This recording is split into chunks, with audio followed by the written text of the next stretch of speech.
Buenas tardes, tengan todos nuestros seguidores de nuestras redes sociales. Vamos a continuar con nuestra serie de una introducción a la Sagrada Escritura. Los saludo con mucho gusto desde la parroquia de Santa María de la Asunción Tlacolula. En este día vamos a meditar y a reflexionar sobre la naturaleza divina y humana de la Biblia. Resulta interesante tocar este punto porque así como nosotros afirmamos de nuestro Señor Jesucristo que tiene dos naturalezas, que es la naturaleza humana y la naturaleza divina, este principio también se lo podemos atribuir a la Sagrada Escritura. Y resulta paradigmático y vinculante ir a la Constitución Dogmática Dei Verbum del Concilio Vaticano II en su numeral 9 para que nosotros podamos afirmar la naturaleza divina. En ese numeral los padres conciliares han dicho enfáticamente que la Sagrada Escritura es palabra de Dios en cuanto escrita por inspiración del Espíritu Santo. Y dos números más adelante, en el numeral 11, los mismos padres conciliares han afirmado que los escritores sagrados, o también como se les conoce en el mundo del estudio bíblico, los hagiógrafos, son verdaderos autores que usan todas sus facultades y talentos para poner por escrito la verdad en orden a nuestra salvación. En esta afirmación entonces podemos nosotros ver la naturaleza humana de la Escritura. Sin embargo, vamos a partir de una pregunta que nos haga reflexionar cómo pueden compaginar estas dos afirmaciones del Concilio Vaticano II. A partir de estos principios, cómo entender la inspiración divina de modo que la misma no excluya a la actividad humana, sino que la exalte y la plenifique. Vamos a dar respuesta a estas dos preguntas a lo largo de este episodio. Y para ello entonces vamos a poder decir que la Biblia es un libro humano como todos los demás, pero que al mismo tiempo es divino como ningún otro. Y para ello empecemos desde qué dice la Biblia de sí misma. Y para ello, como lo hemos hecho en episodios anteriores, vamos a empezar con el Antiguo Testamento. ¿Qué dice la Biblia de sí misma? ¿Qué dice el Antiguo Testamento de sí mismo? Y para ello entonces nosotros debemos de empezar afirmando que el Antiguo Testamento, lo que nosotros conocemos como el Antiguo Testamento y que nuestros hermanos judíos lo tienen como su Biblia, únicamente la Biblia hebrea, se divide en tres partes, que son la ley, los profetas y los escritos. Y entonces empecemos nosotros a decir alguna palabra sobre la ley. La ley, también conocida como la Torá, ocupa un lugar central en la vida del israelita, porque es aquella enseñanza que le va a ser entregada para que su vida vaya moldeándose y vaya caminando en una senda que le es agradable al Señor. A menudo, cuando nosotros decimos ley o cuando nosotros mencionamos la Torá, podemos entonces nosotros correr el riesgo de pensar que solamente son normas que pueden asfixiar la vida del ser humano. Sin embargo, para el judío piadoso, para el judío practicante, esto no se considera así. Israel siempre consideró su ley como la palabra de Dios. Y esto nosotros lo podemos ver y lo podemos nosotros reflexionar a partir de la cita del libro del Éxodo en su capítulo 20. Cuando le es entregado el decálogo a Moisés, pues este decálogo pues tiene la referencia explícita a ser palabra del Señor. Y para el judío va a tener firme convicción de que Moisés puso por escrito estas palabras. Y entonces al momento de que presenta el libro de la alianza al pueblo, el pueblo da su asentimiento y promete cumplirlo fielmente, promete observarlo.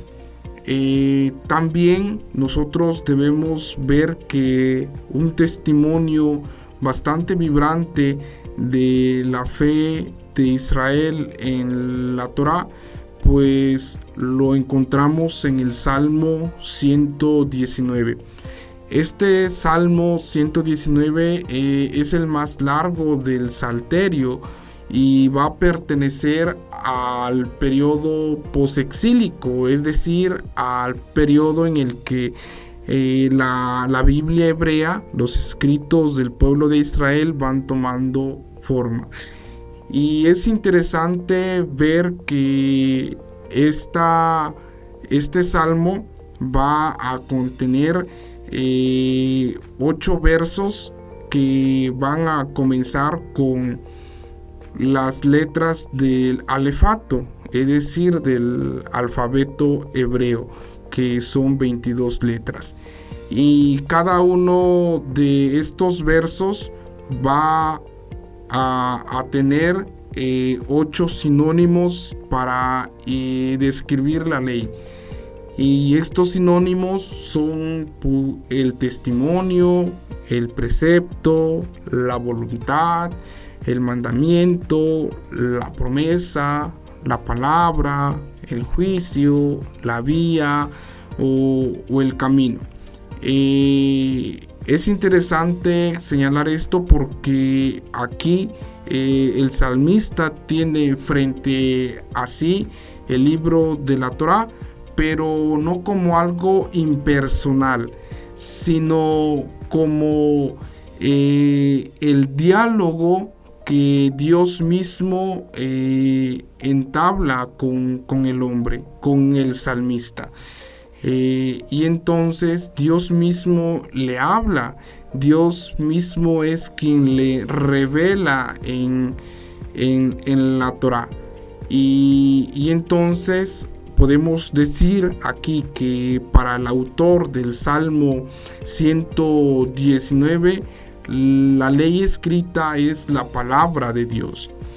¿Qué podemos decir entonces de todo esto como una breve síntesis?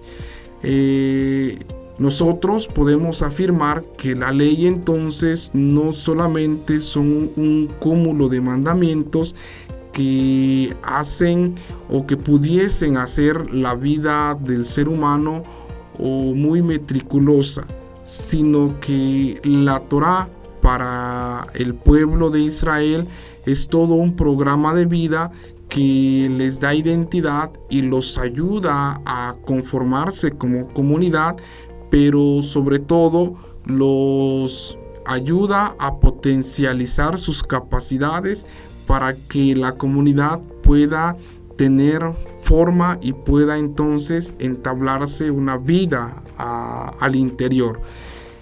Con esto podemos nosotros decir que la Torá no solamente es la ley, sino que la Torá es un programa de vida, es una senda en la cual Dios camina con el israelita, Dios camina con su pueblo.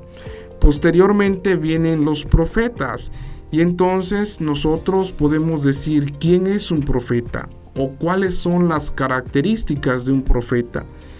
Y empecemos afirmando que el profeta se presenta como un enviado del Señor, es portavoz de Dios, y al profeta entonces le gusta siempre recurrir a la que ha sido llamada la fórmula del mensajero o del embajador. ¿Y cuál es esta fórmula del embajador dentro de los oráculos proféticos del pueblo de Israel? Esta fórmula es así dice el Señor, o Dios me ha enviado. Va a ser la fórmula. Y entonces al momento de que el profeta utiliza esta fórmula, es consciente de que él ha sido enviado y no proclama un mensaje por propia iniciativa o desde su voluntad. Y si el profeta es portavoz de Dios, es un representante de Dios en una situación concreta, en una realidad histórica bien determinada, entonces nosotros con mucha sensatez podemos decir que no escuchar a un profeta pues significa no escuchar al Señor. Y esto lo podemos nosotros encontrar en el libro del profeta Ezequiel, allá en el capítulo 3, versículo 7. Cuando los oráculos proféticos se ponen por escrito, como lo testimonia Isaías en el capítulo 8, conservan el mismo valor que la palabra hablada. Ya habíamos tocado este punto en cómo se da el proceso de la memoria a la escritura. Y cuando llega el proceso de escritura es precisamente poner bajo tinta y papel pues lo que ha sido predicado. Pero por eso acabamos de decir, la escritura va a conservar todo su valor que de la palabra cuando fue proferida, cuando fue anunciada. Y entonces vemos que los oráculos proféticos van a ser siempre una presencia constante de Dios en medio de la comunidad, para que el pueblo pueda ir entonces rectificando su camino y pueda volver hacia él, siempre con una llamada amorosa y de padre, siempre con un genio poético y a la vez espiritual, en el que a través de pues gestos muy concretos y específicos y antropomórficos, Dios va a llamar a que pues regrese el pueblo a un camino que Él quiere y Él desea, siempre para su salvación, siempre buscando lo mejor para Él. Posteriormente, el tercer grupo de libros que nosotros encontramos dentro de la Biblia hebrea pues son los escritos, que en hebreo se dice Ketubim. Y entonces nosotros aquí reconocemos que este tercer grupo de libros pues fueron los últimos que se pusieron bajo tinta, y cuando estos libros se ponen ya por escrito, entonces veíamos anteriormente que se está dando un proceso de la sacralización del texto. ¿Qué queremos decir entonces cuando se está dando la sacralización del texto? Queremos decir entonces que este grupo de libros que se escriben en este periodo, junto con la Torá y junto con los profetas, que hacia finales del siglo II pues van a ser acogidos por Israel con toda la reverencia, con todo el respeto y con toda la estima que los libros, tanto de la Torá como de los profetas, pues van marcando la vida del pueblo. Este tercer grupo de libros, los escritos, los Ketuvim, se van a caracterizar porque van a tener un género sapiencial y van a estar siempre escritos bajo proverbios o bajo poesía, poemas, y un ejemplo claro pues son los salmos. Y entonces nosotros aquí podemos enfatizar que con estos libros, con este grupo de libros, la sabiduría se ha convertido junto a los profetas y junto a la ley de Dios en una nueva forma de revelación. Y esta forma de revelación pues ha sido acogida por Israel pues con toda la autoridad que los escritos pues más antiguos que habían venido dirigiendo su cauce en la historia. Del Antiguo Testamento entonces podemos nosotros sintetizar que en el periodo del Antiguo Testamento pues las escrituras constituyen una colección perfectamente diferenciada de los otros escritos, y entonces por lo tanto son considerados como escritos sagrados. En este mismo sentido podemos nosotros traer a colación que en un momento muy determinado de la historia pues Israel manifiesta la conciencia de poseer libros sagrados dotados de una autoridad absoluta, que entonces al tener esta nota de autoridad pues son considerados palabra de Dios. Y en el origen de varios de estos libros pues se sostiene que han intervenido pues hombres privilegiados, y estos hombres privilegiados nosotros los podemos catalogar en dos grupos. En un primer grupo son los profetas y en otro grupo son los sabios. Los profetas, hombres históricos que en un determinado momento de su existencia pronunciaron un oráculo bajo impulso del Espíritu del Señor, o como el mismo Antiguo Testamento lo va a decir, bajo el impulso del Espíritu de Yahvé. Y entonces los sabios, ¿quiénes son? Pues entonces los sabios son quienes han compuesto estos libros, claro, con la inspiración también del Espíritu Santo, y en continuidad con una tradición muy importante dentro de la línea profética del pueblo de Israel. Como último punto conclusivo del Antiguo Testamento, nosotros podemos sostener que el Antiguo Testamento no contiene descripciones explícitas del papel del autor humano. Aunque nosotros, si leemos las páginas del Antiguo Testamento, pues nos vamos a encontrar con datos explícitos sobre la intervención del hombre o su docilidad para poner por escrito esa parte de la revelación.